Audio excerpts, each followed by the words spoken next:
Perkenalkan, nama saya Armi, salah satu mahasiswi dari Institut Agama Islam Negeri atau biasa disebut dengan Yayen Parepare, Prodi Akuntansi Syariah, Fakultas Ekonomi dan Bisnis Islam.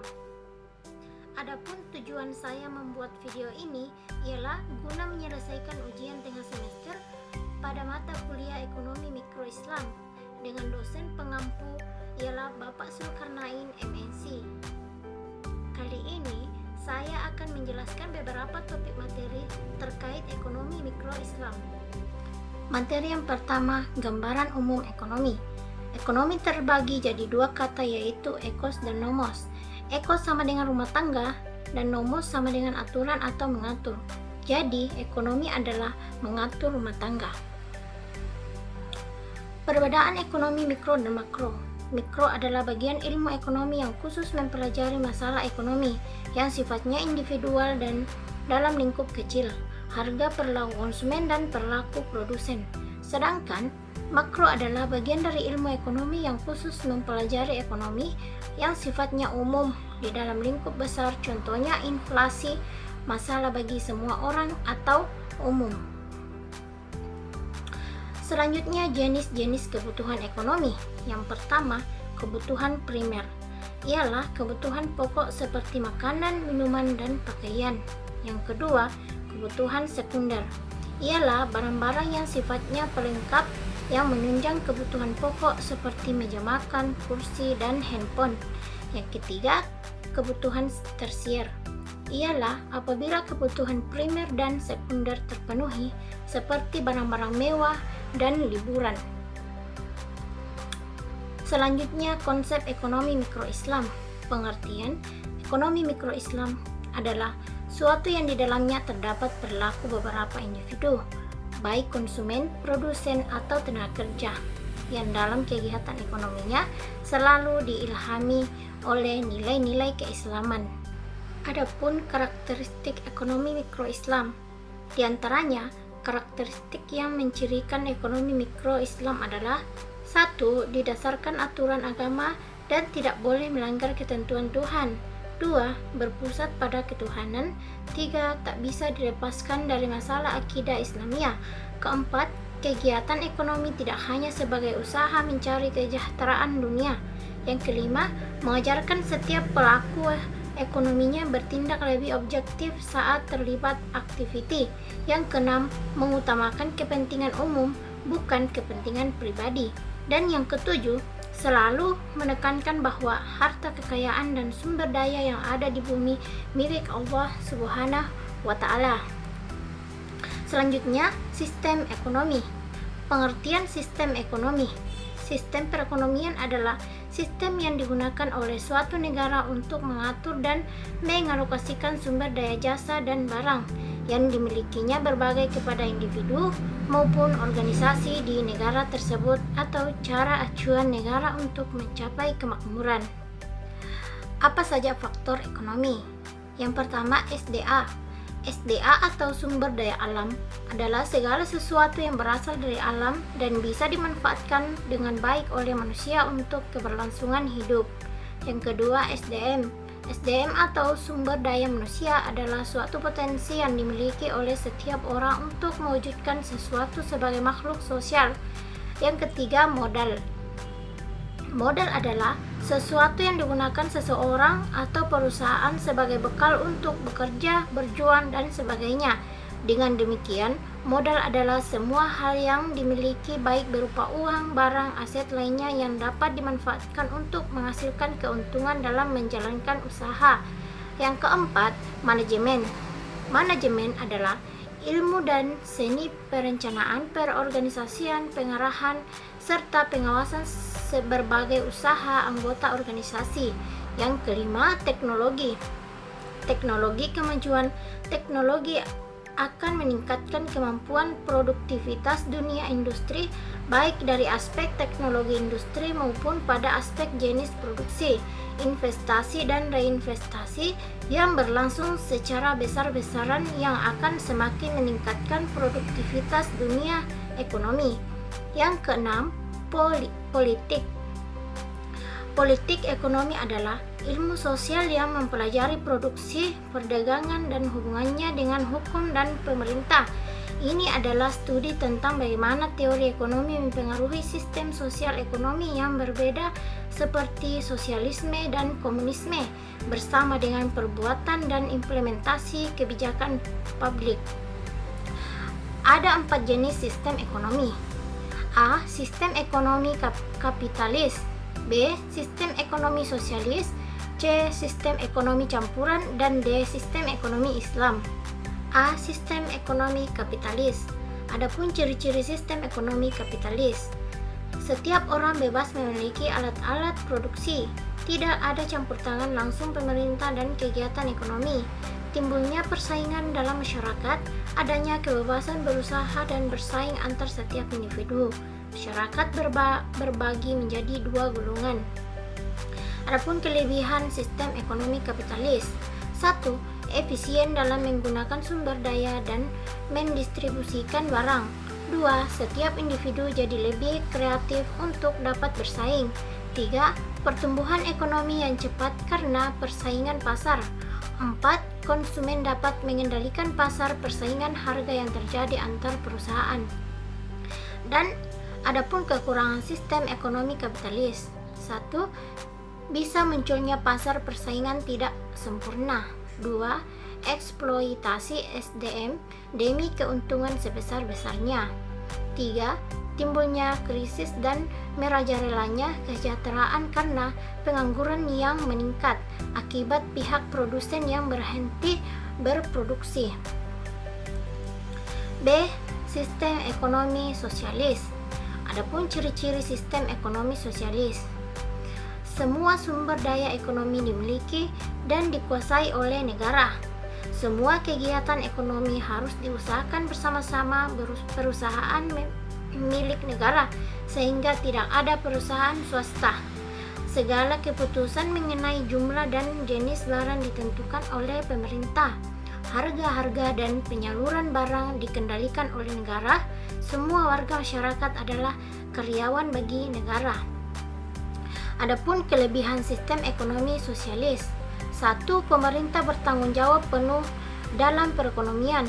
2. Relatif tidak ada jurang pemisah antara orang kaya dan miskin. 3. Hasil produksi dapat dinikmati secara merata. 4. Mudah melakukan pengendalian harga. Dan adapun kekurangan sistem ekonomi sosialis: 1. Hak milik pribadi tidak diakui. 2. Potensi inisiatif dan daya kreasi masyarakat tidak berkembang. Dan yang ketiga, segala suatu kebijakan pemerintah harus dilakukan oleh rakyat dan pemerintah sifatnya paternalisme. C. Sistem ekonomi campuran. Adapun ciri-ciri sistem ekonomi campuran: adanya campur tangan pemerintah dalam perekonomian, adanya pihak swasta turut berperan dalam kegiatan perekonomian, pemerintah aktif dalam kegiatan ekonomi, negara menguasai cabang-cabang produksi yang menguasai hajat hidup banyak orang, pemerintah memotivasi serta membimbing kepada sektor usaha dalam kegiatan ekonomi, hak milik perorangan dan swasta diakui oleh pemerintah, tapi penggunaannya tidak berentangan dengan masyarakat. Adapun kelebihan sistem ekonomi campuran: 1. Adanya pengakuan dari pemerintah terhadap hak individual. 2. Proses penetapan harga barang dan jasa di pasar dapat dikendalikan lebih mudah.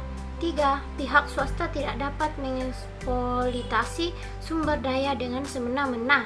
4. Kondisi perekonomian negara yang menganut akan cenderung stabil. 5. Perkembangan ekonomi berjalan dengan cepat karena adanya persaingan bebas. Dan adapun kekurangan sistem ekonomi campuran: 1. Pemerintah memiliki tanggung jawab yang lebih besar dibandingkan pihak swasta. 2. Meskipun pemerintah berperan aktif dalam perekonomian, namun masalah ekonomi tetap terjadi, inflasi, pengangguran, dan sebagainya. 3. Pembatasan sumber produksi yang dikuasai pemerintah dan swasta sulit untuk ditentukan. D. Sistem ekonomi Islam. Adapun ciri-ciri sistem ekonomi Islam menggunakan sistem bagi hasil, menggabungkan antara nilai spiritual dan material, memberikan kebebasan sesuai ajaran Islam, mengakui kepemilikan multijenis, menjaga keseimbangan rohani dan jasmani, memberikan ruang pada negara dan pemerintah, melarang praktika riba. Adapun kelebihan sistem ekonomi Islam: 1. Menggunakan moral dan etika. 2. Berdasar pada keadilan. 3. Kebebasan dalam pengambilan keputusan. Dan adapun kekurangan sistem ekonomi Islam: yang pertama, perkembangan literatur ekonomi Islam berjalan lambat. 2. Praktik ekonomi konvensional lebih dikenal masyarakat. Dan yang ketiga, tidak ada gambaran ideal negara yang menggunakan sistem ekonomi Islam. Materi selanjutnya yaitu kebutuhan. 1. Pengertian kebutuhan. Menurut Kamus Besar Bahasa Indonesia, kebutuhan berarti sesuatu yang dibutuhkan oleh manusia. Yang kedua, macam-macam kebutuhan manusia menurut intensitasnya. A. Kebutuhan mutlak. B. Kebutuhan primer. C. Kebutuhan sekunder. Dan D. Kebutuhan tersier. Kebutuhan manusia berdasarkan waktu keperluannya. 1. Kebutuhan mendesak. 2. Kebutuhan sekarang. 3. Kebutuhan yang akan datang. Kebutuhan manusia berdasarkan sifatnya. 1. Kebutuhan jasmani. 2. Kebutuhan rohani. Kebutuhan manusia berdasarkan subjeknya. 1. Kebutuhan individu. 2. Kebutuhan kolektif. Dan materi selanjutnya yaitu keinginan. 1. Pengertian keinginan. Keinginan merupakan suatu hal yang ingin kita miliki, tetapi apabila tidak berhasil, maka tidak akan berpengaruh besar pada kelangsungan hidup. 2. Contoh konkret keinginan.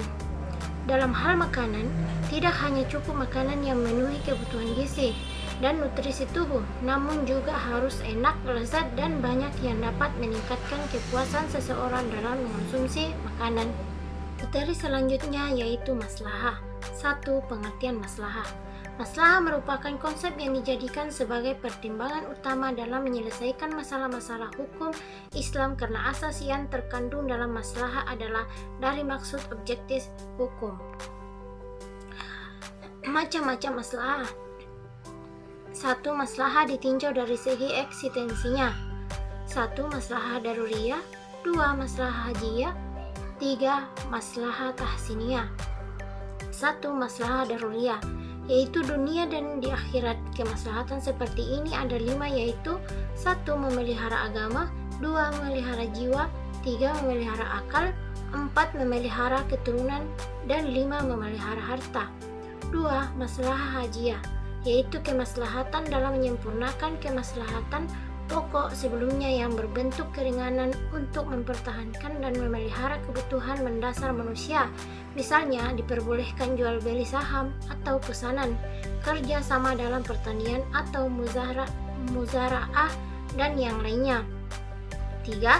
Maslahah tahsiniyah adalah maslahah yang menjadikan kehidupan manusia berada pada keunggulan tingkah laku dan baik adat kebiasaan serta menjauhkan diri dari keadaan-keadaan yang tercela dan tidak terpuji. Yang kedua, maslahah dari segi tingkatannya. A. Maslahah muhtabarah. B. Maslahah mulgah. C. Maslahah mursalah. Materi selanjutnya yaitu utility. 1. Pengertian utility. Utility adalah kebermanfaatan. Selain itu, utility memiliki arti manfaat sebuah produk atau kegunaan bagi penggunanya. 2. Fungsi utility. Mengukur tingkat kepuasan atau manfaat yang dirasakan oleh konsumen melalui pengalamannya akan suatu barang atau jasa yang digunakan. 3. Jenis-jenis utility. Yang pertama, time utility, yang artinya nilai yang diciptakan oleh suatu usaha dengan menyediakan atau menciptakan produk pada waktu tertentu. Jadi, yang menjadi patokannya adalah waktu. Contohnya, produksi terompet ketiga menjelang pergantian tahun ketika pergantian tahun, banyak orang yang membutuhkan trompet untuk meramaikan suasana dan semarak tahun baru. Nah, produk trompet akan sangat dicari karena banyak kebutuhan ketika pergantian tahun tersebut. Yang kedua, place utility. Utilitas tempat merupakan nilai yang diciptakan oleh sebuah bisnis, di mana pelakunya akan menyediakan produk di tempat yang diinginkan customer. Misalnya, membuka resto khas Sunda di ibu kota, di mana banyak masyarakat yang berasal dari tanah Sunda yang merindukan makanan khas tempat asal mereka. Namun, kondisi masyarakat tersebut sedang ada di perantauan. Yang ketiga, possession utility atau ownership utility. Hal ini berkaitan dengan kepemilikan. Possession utility adalah nilai yang tercipta dengan kepemilikan produk tersebut, yang artinya ketika seseorang telah membeli atau memiliki sebuah produk, ia bisa menggunakannya secara bebas atau memiliki kontrol penuh atas barang tersebut, sehingga dikenal pula dengan sebutan ownership utility. Dan materi selanjutnya yaitu konsumsi. 1. Konsep dasar dalam ekonomi Islam. Islam sebagai agama merupakan konsep yang mengatur kehidupan manusia secara komprehensif dan universal, baik dalam hubungan dengan Sang Pencipta atau habluminallah maupun dalam hubungan sesama manusia atau habluminan nas. 2. Prinsip dasar konsumsi. Ada 3 prinsip dasar konsumsi yang digunakan. Yang pertama, prinsip halal. Yang kedua, prinsip kebersihan dan menyehatkan. Dan yang ketiga, prinsip kesederhanaan. Yang ketiga, norma dan etika dalam konsumsi. Perlu adanya norma dan etika konsumsi terutama dalam Islam. Islam sendiri telah mengajarkan kita untuk tidak boros dan saling berbagi kepada yang membutuhkan. Etika konsumsi dalam Islam. Yang pertama, tauhid utility atau kesatuan. Yang kedua, adil equilibrium atau keadilan. Yang ketiga, free will atau kehendak bebas. Yang keempat, amanah responsibility atau pertanggungjawaban. Dan yang kelima, halal. Kaidah dan fungsi dalam konsumsi. Yang pertama, kaidah syariah. Kaidah syariah merupakan salah satu kenyataan peradaban Islam, khususnya di bidang hukum yang digunakan sebagai solusi di dalam menghadapi problem kehidupan yang praktis baik individu maupun kolektif, dengan cara yang arif dan bijaksana sesuai dengan semangat Al-Quran dan hadis. Yang kedua, kaidah ilmiah. Kaidah ilmiah mensyaratkan proses tersebut bersifat rasional atau make sense, objektif dan menghasilkan hasil yang sama ketika dilakukan oleh orang lain dengan cara yang sama atau bersifat repetitif. Dan yang ketiga, kaidah amaliyah. Kaidah amaliyah yaitu merupakan aplikasi dari kedua kaidah yang sebelumnya, maksudnya memperhatikan bentuk barang konsumsi. Yang keempat, kaidah kuantitas. Kaidah kuantitas yaitu tidak cukup bila barang yang dikonsumsi halal, tapi dalam sisi kuantitas atau jumlahnya harus juga dalam batas-batas syariah. Kaidah memperhatikan prioritas konsumsi, yaitu di mana konsumen harus memperhatikan urutan kepentingan yang harus diprioritaskan agar tidak terjadi kemudaratan, yaitu 1. Primer, 2. Sekunder, dan 3. tersier. Materi selanjutnya yaitu permintaan. Permintaan adalah kegiatan yang diiringi kesediaan dan kemampuan untuk membeli sejumlah barang atau jasa pada tingkat harga dan waktu tertentu. Faktor yang mempengaruhi permintaan. Yang pertama, harga barang atau jasa itu sendiri. Yang kedua, pendapatan. Yang ketiga, selera dan mode. Yang keempat, harga barang. Dan yang kelima, ramalan masa yang akan datang. Hukum permintaan.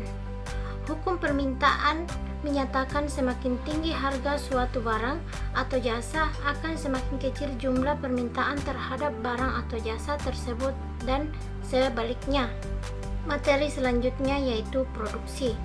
Pengertian produksi.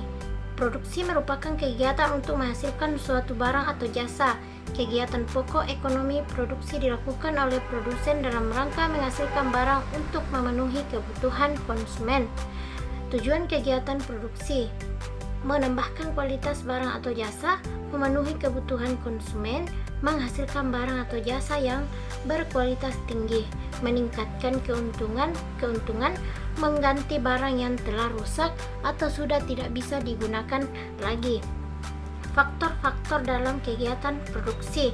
Yang pertama, faktor sumber daya alam atau SDA. 2. Faktor sumber daya manusia atau SDM.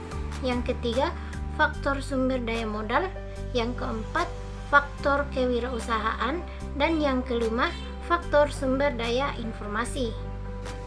Baiklah, itulah tadi penjelasan singkat dari saya terkait dengan materi ekonomi mikro Islam.